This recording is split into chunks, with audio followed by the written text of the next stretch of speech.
Vaya conmigo a la palabra de Dios, por favor, al Evangelio según San Mateo, el capítulo número 25. Mateo capítulo número 25, el versículo número 20.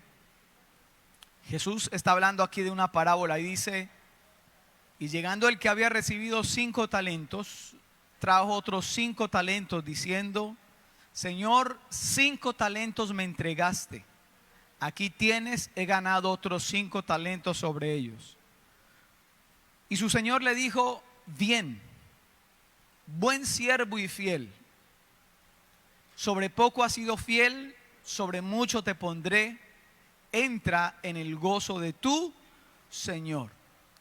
Pasemos al verso 25, que de la misma parábola sigue diciendo de esta manera: por lo cual tuve miedo y fui y escondí tu talento en la tierra. Aquí tienes lo que es tuyo. Y la respuesta de su amo fue: siervo malo y negligente, sabías que ciego donde no sembré y que recojo donde no esparcí. Ok, los que no conocen la parábola, Jesús habla de un hombre que tiene muchas riquezas, que se va a ir de viaje, llama a 3 siervos. A uno le entrega 5 talentos para que los administre, a otro 2 talentos y a otro 1. A cada uno le entregó para que administrara conforme a su capacidad. La palabra de Dios dice que al volver su señor, el que se le había confiado 5 talentos dijo: produje otros 5, así que te entrego 10. El que se le había entregado para administrar 2 talentos dijo: produje otros 2, así que te entrego 4. Y el que se le había dado 1 talento, dice la palabra de Dios que este hombre dijo: tuve miedo de perderlo, lo escondí, así que 1 me diste, 1 te entrego. Y quizás este tipo estaba esperando una respuesta de su señor como: bueno, yo te entiendo, no hay ningún problema, por lo menos no lo perdiste. Pero la respuesta de su amo fue: eres un siervo malo y negligente. La excusa de él era que tenía miedo, pero su señor dijo: lo tuyo no era miedo, lo tuyo era maldad y negligencia. Entonces creo que como padres de familia, si lo ilustramos de esta manera, podemos ver que Dios nos ha confiado tesoros que son nuestros hijos. ¿Están de acuerdo conmigo en eso? La Biblia dice, por ejemplo, en el libro de los Salmos: herencia de Jehová son los hijos. Los hijos son una herencia de Dios. Y estamos agradecidos con Dios por nuestros hijos. Decimos amén. Pero Dios espera que un día nosotros le entreguemos cuentas acerca de nuestros hijos. Y que no salgamos con excusas tales como las que este tipo salió diciendo: bueno, Señor, yo no pude hacer nada, así que no tengo mucho que decir, así que tome su hijo o tome su hija. Sino que podamos entregarle algo mejorado con base en lo que Dios ya nos dio en un momento: un hijo, una hija o unos hijos. Y yo he titulado a esta palabra, la he titulado: el día que papá se quedó dormido. Dígale eso a alguien que está al lado, dígale: el día que papá se quedó dormido. Me acordaba yo de la profesora en clase que preguntó a los alumnos, a ver, niños, ¿cómo sería una muerte tranquila? Les preguntó a los niños. Y entonces Benito, el de siempre, levantó la mano y respondió: profesora, una muerte bonita y una muerte tranquila fue como murió mi abuelo. Y la profesora le pareció muy tierna la respuesta de Benito y dijo: ¿y cómo murió tu abuelo, Benito? Y dijo Benito: mi abuelo se quedó dormido. Y más tierna todavía le pareció a la profesora. Y qué bonita respuesta, Benito. Qué bonito uno morir así, que uno se quede dormido y ahí ya no despierte. Y entonces le preguntó la profesora: bueno, Benito, ¿y cómo cree usted que sería entonces una muerte horrible? Y entonces Benito dijo: pues profesora, yo creo que una muerte horrible sería como murieron los amigos de mi abuelito. Y entonces ella dijo: pero ¿cómo así, Benito? ¿Cómo murieron los amigos de su abuelito? Y entonces Benito respondió: pues iban en el carro de mi abuelito cuando mi abuelito se quedó dormido. Bueno, sigamos adelante. No sé, los que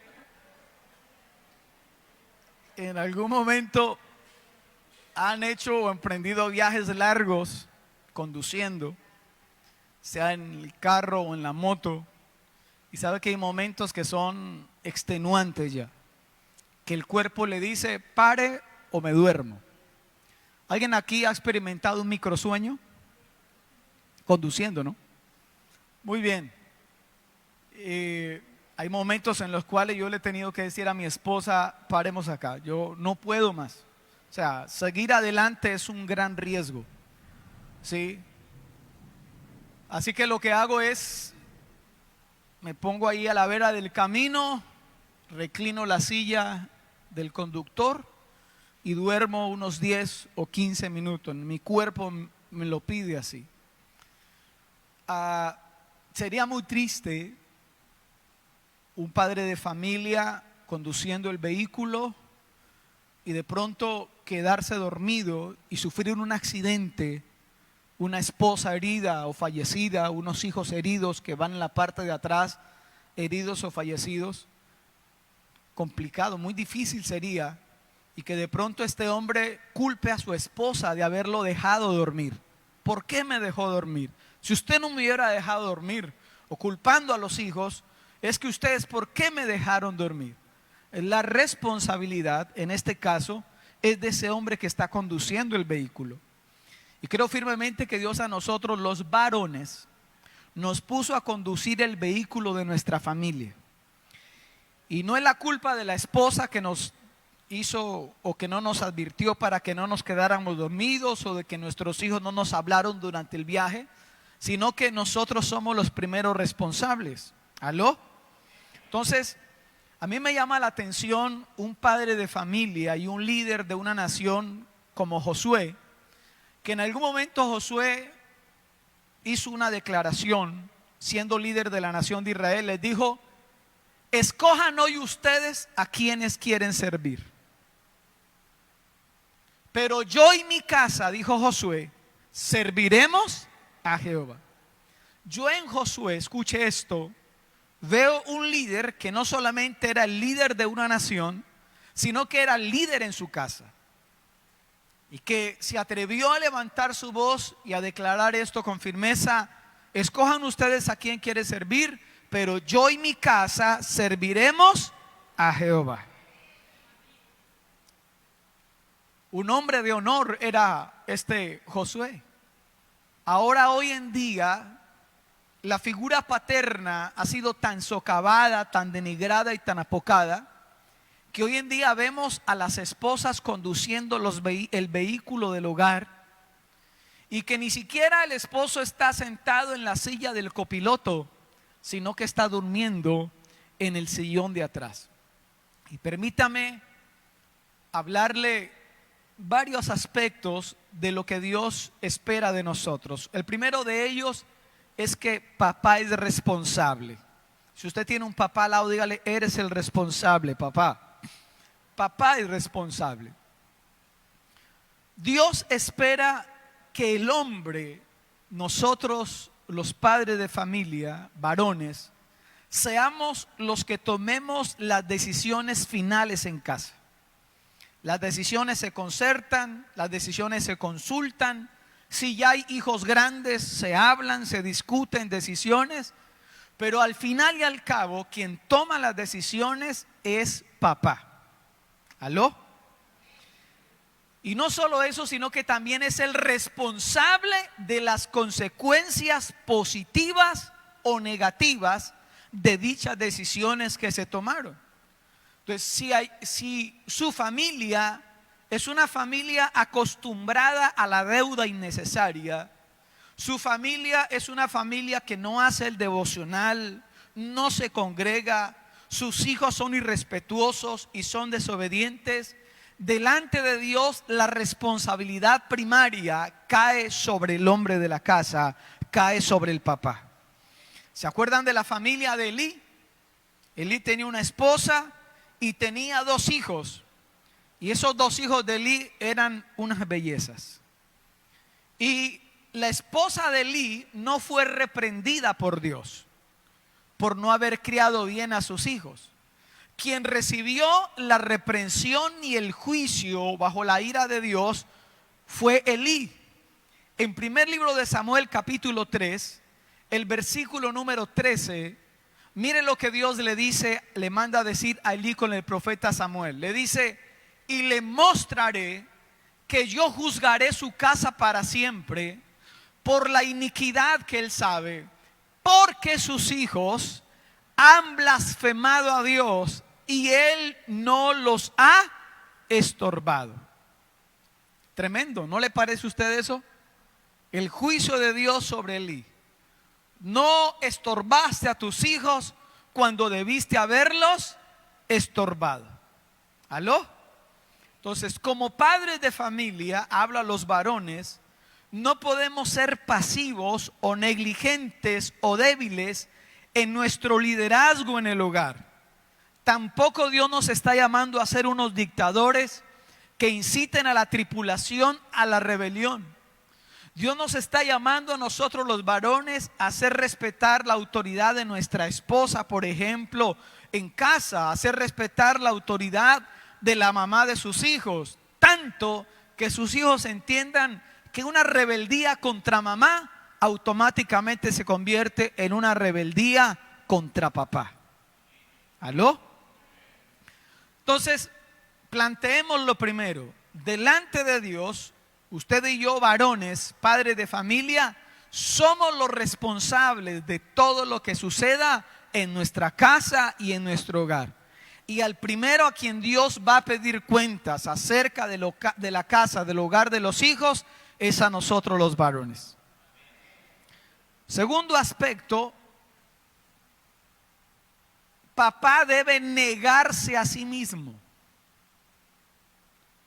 Hoy en día vivimos en una generación que está levantando hombres que son egoístas, que están pensando primero en ellos antes que su esposa, pensando primero en ellos antes que en sus hijos.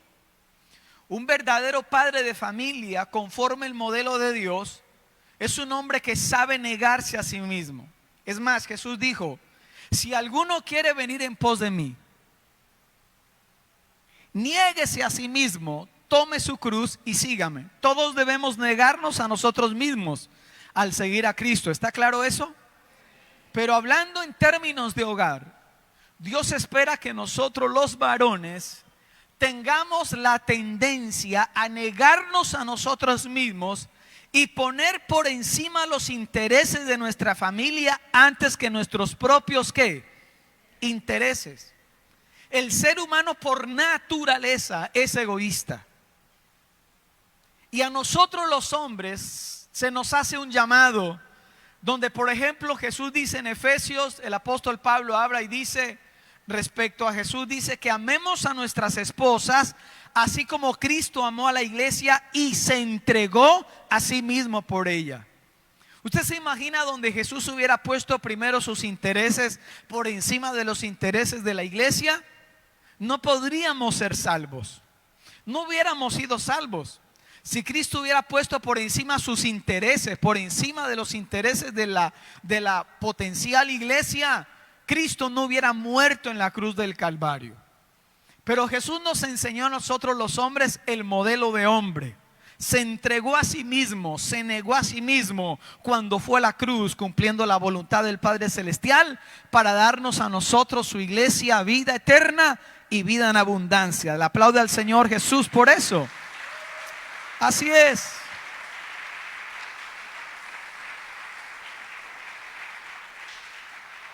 Entonces, un padre de familia, conforme el modelo de Dios, pone por encima los intereses de su familia antes de los suyos, incluso hasta la muerte si es necesario. Ahí es donde los hombres debían decir amén. Yo puse ahí. Bueno. Tercer aspecto. Papá debe amar a sus hijos por lo que son. Hay una trampa en la cual a veces nosotros como padres podemos caer, Y es el hecho de valorar a los hijos por lo que hacen, por sus logros o por sus triunfos. Y pareciera que hay un mensaje en el ambiente: si tú te portas bien, yo te amo. Si sacas buenas notas, yo te voy a amar. Pero el amor de Dios para con nosotros es un amor incondicional. Decimos amén a eso. Y usted puede ver ahí en la imagen que yo puse respecto a ese punto, el padre del hijo pródigo recibiendo al hijo pródigo, amando al hijo pródigo a pesar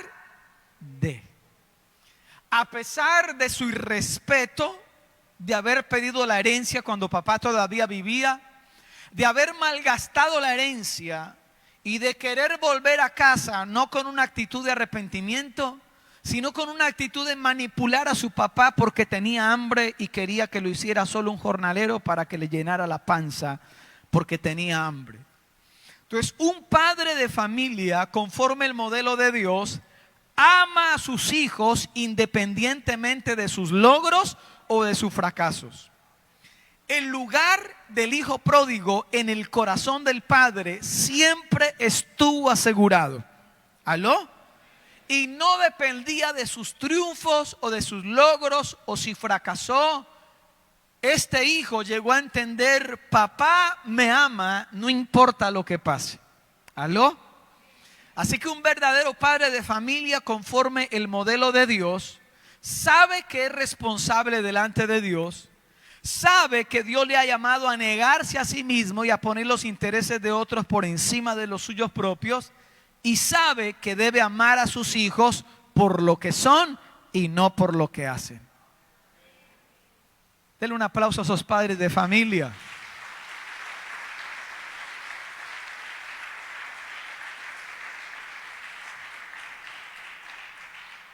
Ahora, en esta generación, la paternidad es una figura que ha venido siendo denigrada, que ha venido siendo opacada.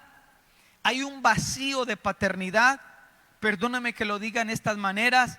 Hay un vacío de verdadera hombría conforme el modelo de Dios. La mayoría de los hombres, y más en esta cultura latina, se les ha enseñado que hombre es aquel que ya a cierta edad se toma ciertas cervezas, que es una persona que se ufana porque es el que más grita en casa, o qué sé yo, o entre más grosero es, parece que más hombría. Y hemos tenido una imagen paterna desdibujada. Y hay unos factores que socavan la paternidad en esta generación, y quiero nombrarle alguno de esos factores. Uno de los factores que socavan la paternidad es el divorcio o la separación. Generalmente sucede, esposo y esposa se separan, y generalmente sucede que son los hijos los que quedan con mamá. Ahí ya hay un vacío de paternidad, porque el matrimonio es como un pegante o como un adhesivo que mantiene a los padres conectados con sus hijos. Y cuando una pareja llegan a la conveniencia del común acuerdo de divorciarse, indefectiblemente hay un alto costo que pagan sus hijos. Millones de niños cada año son forzados a pagar el costo del divorcio o de la separación de sus padres. Ahora, yo entiendo que hay casos que son impajaritables, pero aún así los hijos pagan un alto costo por eso. ¿Aló? Los hijos pagan un alto costo por esa situación. Por eso hablo a los solteros y solteras que están aquí. Pídanle a Dios guianza para saber con qué persona se van a casar o con qué persona van a emparentar. Porque quizá para ti en algún momento puede llegar a ser relativamente fácil una separación o un divorcio, pero si hay hijos por medio van a sufrir grandes consecuencias. Otro factor que socava la paternidad es el exceso de trabajo. ¿El exceso de qué? De trabajo. Antes de la revolución industrial, los padres de familia trabajaban en casa, tenían un arte, el zapatero, el panadero, el herrero, trabajaban en casa. Los hijos aprendían el arte de papá, trabajaban con papá, eran empresas familiares, por así decirlo. Pero a partir de la revolución industrial, los padres salieron para trabajar fuera de casa, con horarios extremadamente absorbentes, donde hoy en día hay papás que salen bien madrugados a trabajar y llegan tarde de la noche. Y en las grandes capitales, un cuadro triste a mi juicio, es ver padres que cuando salen de casa a trabajar, sus hijos están durmiendo. Y cuando regresan en la noche, otra vez encuentran a sus hijos durmiendo. O a veces cuando papá llega y sus hijos están despiertos, papá está tan cansado como para participar en la vida del hogar. Y la familia, esposa, hijos, deben conformarse con las sobras de la atención y de la energía de papá. Así que estamos viendo hoy en día, en términos generales, hombres que se están negando, o más bien el llamado es hombres que tengan una conciencia de familia, a tal punto que se nieguen a sacrificar su familia a costa de un ascenso en el trabajo. Donde pueden haber propuestas que le digan a papá, o le digan a ese hombre, te vamos a ascender en el trabajo, te vamos a pagar mucho más, pero eso sí, te va a requerir mayores horas de trabajo. Y que ese padre de familia pueda sopesar en la balanza y decir, no voy a sacrificar tiempo en familia por más dinero. El dinero es recuperable, el tiempo no es recuperable. Alguien diga amén a eso. Porque pareciera que hoy en día hay una correlación estrecha que entre más sueldo de papá, menos tiempo para la familia. Entonces, un factor que socava la paternidad es el exceso de trabajo. Otro factor que socava la paternidad hoy en día más que nunca es el exceso de entretenimiento. Porque cuando papá tiene tiempo libre, no lo dedica para su familia, sino que lo dedica para estar frente a una pantalla entreteniéndose. Y a veces papás pasan más tiempo en internet que sosteniendo una conversación con sus hijos. Se hizo un estudio y se le preguntó a varios muchachos, ¿sí?, en un colegio de un rango de edad, y el estudio arrojó que un padre de familia en la semana no pasaba más de 8 minutos de tiempo con sus hijos en la semana. Diga, Otro factor que socava la paternidad son los medios de comunicación. Hoy en día hay un ataque frontal contra la imagen de la figura paterna. En algún momento he dicho esto y lo vuelvo a repetir. Usted lo va a seguir viendo. Programas para niños, películas, en donde hay un ataque frontal para desdibujar la figura paterna en los hogares. Pongo ahí la imagen de ese programa, que algunos de ustedes ya saben cuál es, donde el padre de familia es un cero a la izquierda, es un petardo, es un tonto, es el que todos deben cuidar, es el hombre cuya esposa debe cuidar, es el hombre cuyos hijos deben cuidar, y no solamente eso, sino que se burlan de él, desde el mayor hasta el menor. Programas de televisión, películas, donde el padre es objeto de burla por parte de su familia. Y también, esto pareciera contraproducente, pero otro factor que puede socavar la paternidad es los programas excesivos de la iglesia. Y puse todo este revoltijo ahí, ojalá no se vea de de qué iglesia es esa programación. Ya, pare eso, quítelo. Donde hay programa en la iglesia el lunes, el martes, el miércoles, el jueves, el viernes, el sábado y el domingo. Y donde hijos no ven a sus padres porque trabajan mucho, y no los ven porque a toda hora están dentro de la iglesia. Y hay algo como pastor en lo cual he procurado que tengamos un equilibrio donde la gente que hace parte de los trabajos de la iglesia, del desarrollo de la iglesia, pueda tener tiempo para estar con su familia. ¿Aló? Yo crecí en medio de una generación donde había culto casi todos los días. Y el día más feliz para mí era el lunes, porque el lunes no había culto, no había nada. Porque en un momento donde yo me vi saturado, siendo niño, de tantas reunioncitis. Entonces, como pastor, he procurado que podamos tener un equilibrio y que la gente pueda ver. Escucha acá, hay gente a la cual yo le he dicho, no, por favor no venga, vaya, comparta con su familia.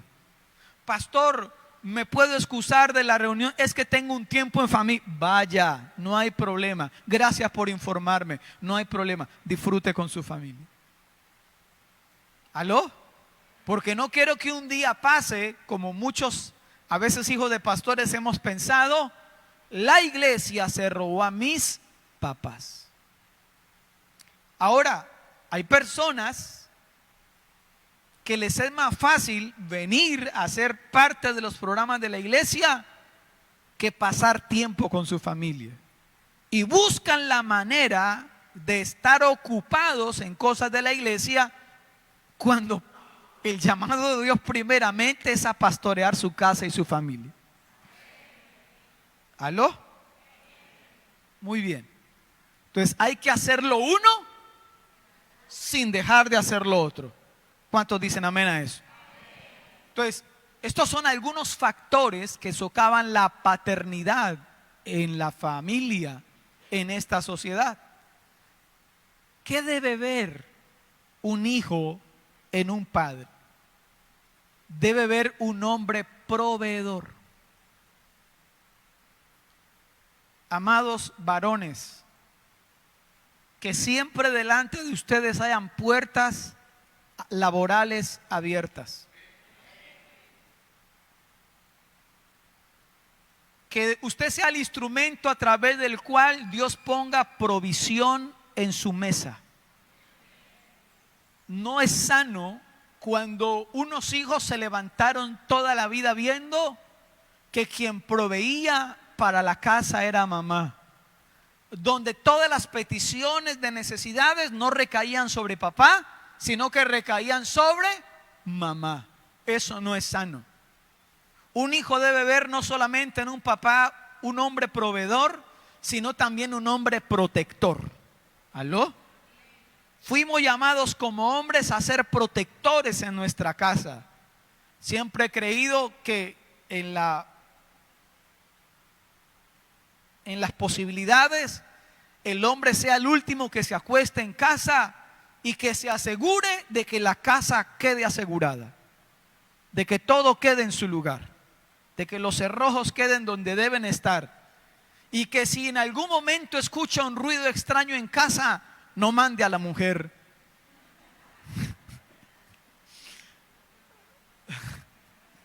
Protector. ¿Aló? ¿Cuántas esposas aquí se sienten protegidas con ese tipo que...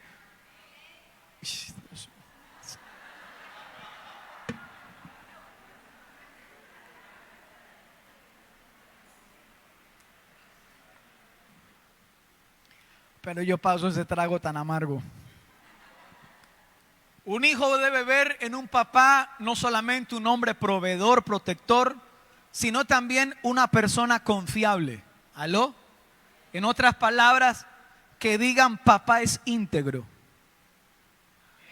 Papá no miente. Papá dice la verdad. Papá no soborna. Papá es correcto. Sé lo que puedo esperar de papá. ¿Aló? Un hijo debe ver en un papá también que es un hombre respetable. Y un hijo debe ver en un papá también que es un potencial amigo íntimo. Quizás mientras los hijos están en casa no se puede tener ese nivel de amistad porque primero somos papás. Corregimos. Y hay peleas que tenemos que casar con nuestros hijos, sí o sí, impajaritable. Hay padres de familia que dicen, tengo tantos problemas en la empresa o en el trabajo, que cuando llegan a casa dicen, no me cuente problemas, que es suficiente con lo que tengo en casa. Nos toca ser hombres, afuera y en casa. Y hay ciertas cosas en las cuales nos toca asumirlas a nosotros como varones. ¿Aló? Y hay ciertas peleas sanamente que nos toca casar a veces con nuestros hijos. Y quizás no podamos ser tan amigos ahora, pero cuando los hijos salgan de casa, tengan sus propios hogares, podamos construir una relación de amistad íntima. ¿Aló? Me llama la atención que una de las características de uno de los presidentes de los Estados Unidos, John F. Kennedy, se dice que una de las características de este hombre era que a pesar de su agenda tan apretada, siempre encontraba tiempo para estar con sus hijos. Eso me llamó la atención.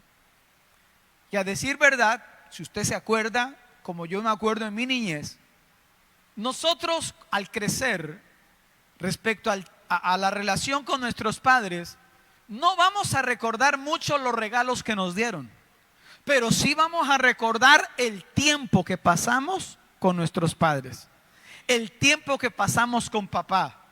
Inolvidable es para mí ese lunes que fuimos al charco de las pavas y que nos llevamos lo que representaría ahora 5,000 pesos de pan, unas pastillas de chocolate, una olleta, una panela, y disfrutar después de habernos bañado en familia, ¿sí? Sin nadie más, haber disfrutado ese tiempo y haber tenido esa chocolatada con pan.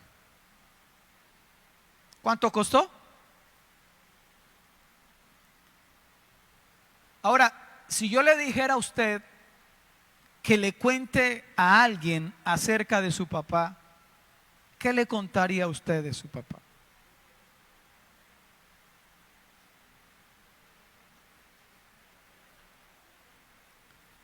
A su vecino, así en confianza, rápidamente, les doy el permiso de que hablen. Responda a esta pregunta. ¿Qué vio usted de su papá? Responda, cuéntele a su amigo del lado. ¿Qué vio usted de su papá?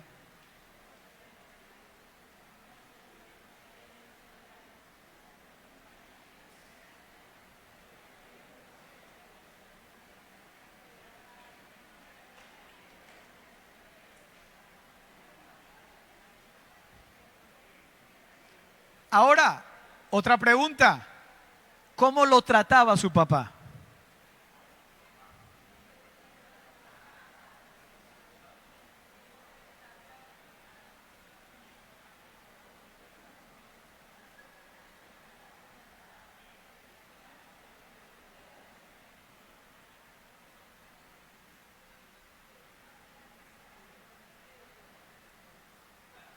Ahora, otra pregunta. ¿Qué le decía su papá a usted?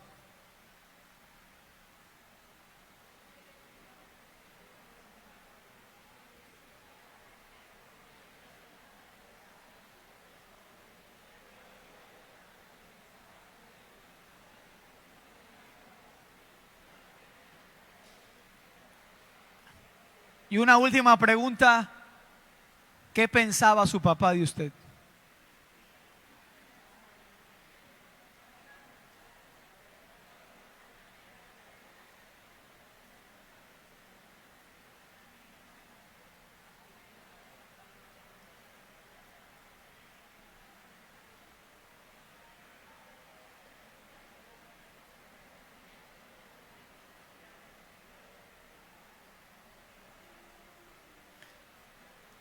¿Cuántos de los que están aquí crecieron sin un papá?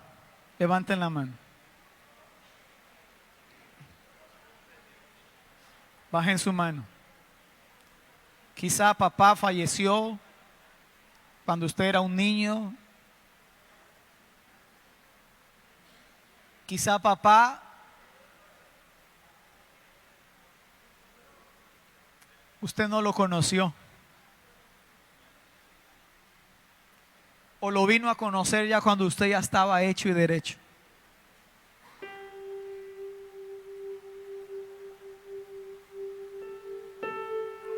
Perdóneme que lo diga. Quizá usted es producto de una relación extramatrimonial. Y por esa razón usted no creció con su papá.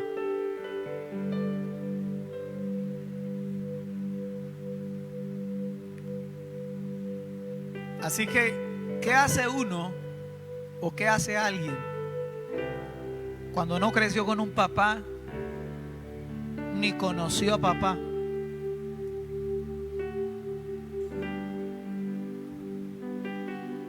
O quizá cuando tuvo un papá ausente. En esos días alguien me contaba algo que me llamó la atención. Decía: pastor, yo tuve un sueño. Me decía esta mujer: yo tuve un sueño y yo estaba en cierto lugar y a la distancia vi a mi papá. Y yo me alegré mucho de verlo. El papá de esa mujer ya falleció, pero nunca hubo una buena relación. Papá siempre estaba ausente. Ella me contó la historia. Y en algún momento casi la mata, en un momento de ira por una pilatuna que ella hizo.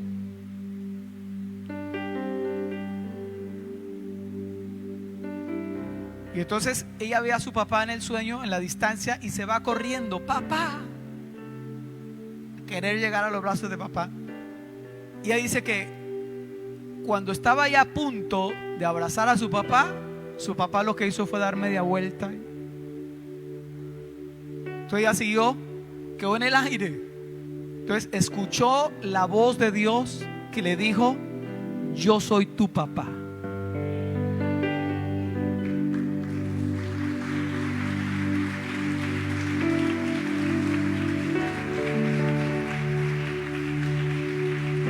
Por eso el Salmo 68, el verso 5, habla de Dios y dice que Él es padre de huérfanos. ¿Qué es Dios? Y defensor de viudas. Dios en su santa morada. Y dice el verso 6: Dios hace habitar en familia a los desamparados. Ahora, habla de que Dios es padre de huérfanos. Puedes quitar el texto. Y defensor de viudas. ¿Sabe qué tienen en común estos dos tipos de personas? Que los dos han perdido al hombre más importante en el rol de liderazgo de sus vidas. ¿Y sabe qué dice Dios? Yo respondo. Yo soy padre de huérfanos. Y si tú estás viuda o separada o qué sé yo, Dios dice: yo peleo por ti.